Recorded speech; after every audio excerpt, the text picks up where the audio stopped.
50-dən yuxarı gözləyirdim, ancaq 60 gözləmirdim. Hətta gözümə inanmadım. Nəzarətçi də gəldi, baxdı, təsdiq edəndən sonra durdum, çıxdım.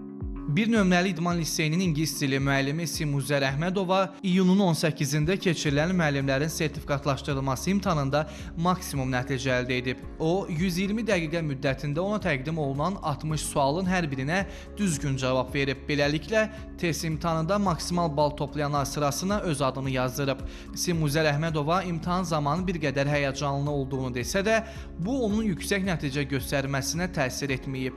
İmtahan prosesi çox yaxşı keçdi. Bəzi suallarda tərəddüd yaşadım.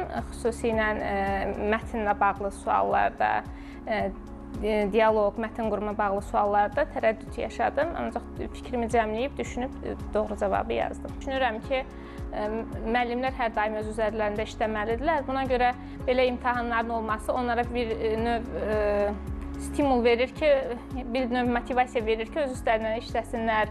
O, imtahana hazırlaşarkən əsasən dərsliklərə və bəzi əlavə mənbələrə nəzər yetirib. Simuzər müəllim növbəti aylarda keçirilən müsahibə mərhələsinə də ciddi hazırlaşır. Hədəfi orada da maksimum nəticəni göstərməkdir. Mənbələri baxırdım, dərsliklərə baxırdım, daha sonra əlavə mənbələri təkrarlayırdım. Ümumiyyətlə, bugünə qədər hər daim öz üzərimdə işləmişəm, amma həm də imtahan üçün təkrar edirdim. Müsahibə mərhələsi üçün bu dəfə artıq dərsin təşkil edilməsi, dərsi necə izah etmək lazımdır, şagirdlərlə necə ünsiyyət qurmaq lazımdır, bu barədə sual-cavab olur. Bir də dərs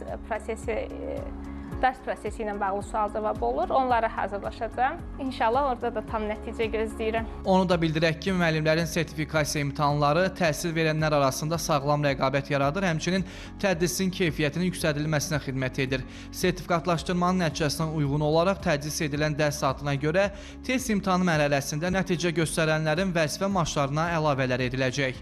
Vüsal Arifsoy, Emin Tağıyev, Telesəhər.